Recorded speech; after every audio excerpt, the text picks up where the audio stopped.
Hi, I'm Ryan Stewart, a developer evangelist for Adobe, and I want to show you how you can use OAuth to access services like Twitter or LinkedIn that use the OAuth protocol to get data with the Blackberry PlayBook.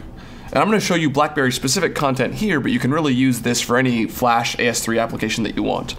And I'm going to use a library called OAuth AS3, which was written by Shannon Hicks, and it provides a lot of helper APIs and helper functions for generating the calls that we need for OAuth.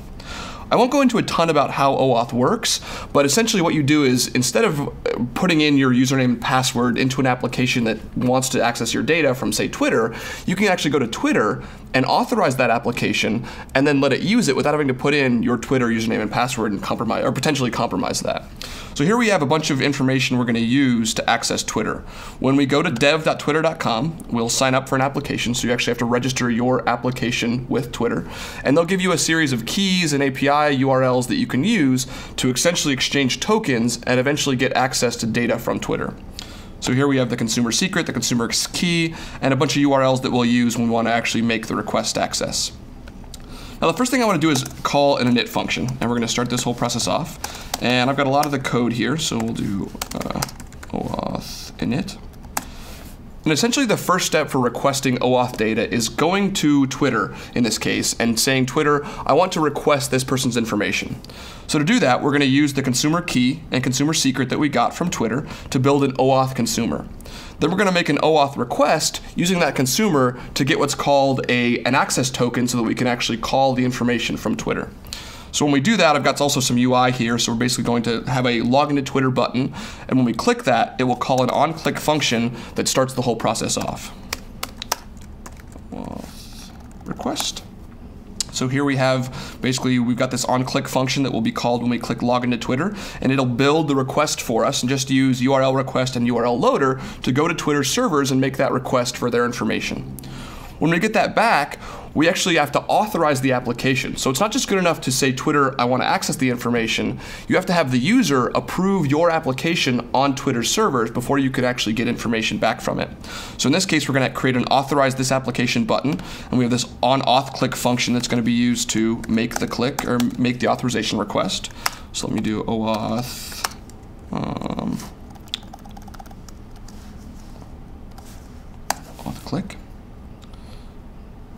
So on the auth click function, we're going to do a couple things where we build some UI, and then when we want to actually authorize the user, we go to send them to a URL that's on Twitter's server. So we're not using them in our application or not having them put in their password in our application.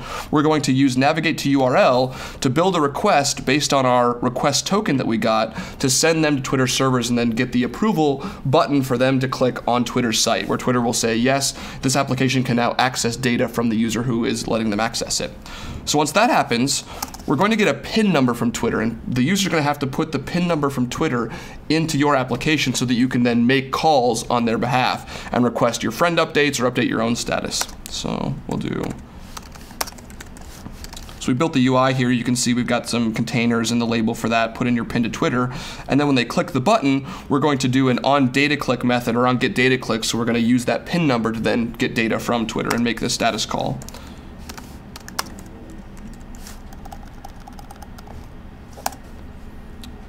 So there's that get data click. So you can see we're just making the same access request, passing in our original consumer and our request token that we got in that original step to build our access request. And then when we get the information back, we're going to use that PIN number from Twitter, in this case the text.text number, to build an access token. And once we have the access token, then we can use that access token to make requests for status updates or even update our own status on Twitter using the application. So here you can see we've got the OAuth request that we're building. We're calling the API URL for getting a friends list, in this case my timeline of friends status, passing in that consumer and that access token, and then using the exact same sort of URL request and URL loader to go ahead and make that call. Once we get that information back, I've got a bunch of information here where I'm parsing the code, turning it into a list so that we can see those status updates, and then we can add those status updates to the application. The last step, though, we want to have is be able to update our application with this, or update our Twitter status with this application. And we can use the exact same access token. So get the code for that. Update status. So when we click that we want to tweet something, we're going to create a new OAuth request. It's going to use the update.json method. Then we're going to pass in again the consumer and the access token, because we can use that access token to both get status and send status. But when we send status, we have to do something slightly different, because we're not using a get request, right? HTTP GET request. We have to use POST request, because we're actually sending information, in this case status, to Twitter servers and trying to update our status there. So we're going to have to set the method as POST. Then we're going to have to replace the original kind of request that we had with our status with a new URL variables object that will have the status object inside of it. Then when we do that, we can send that via URL loader, and when we get that back, we should see our text object change from the status we had to status updated. So let's see this whole flow in action now. So let me go debug configurations. We'll debug this as introducing OAuth. And we're going to debug this on the desktop, not using the emulator. So there's our login to Twitter button. So we click that. It's going to go to Twitter and make the request and get our request token. Now we have the authorize application button. So we click that. It's going to bounce us out to Twitter servers, where we now can allow or deny this application access. In this case, we'll say allow access. That'll give us that PIN number, which we can copy. And as you saw, we built our UI kind of in the background. So I'll enter the PIN number here. And we're going to use that PIN number and the access token to go ahead and get the tweets. So now here are all my friend status updates. And I can also say, doing an Adobe TV episode. Tweet this, and it'll go to Twitter and update my status with that information. So to prove it did it, we can go to Twitter, Ryan Stewart. And you can see that I now have updated my status with that status update from my application. So that's kind of how you can use OAuth to give your applications or access data from other services in your application.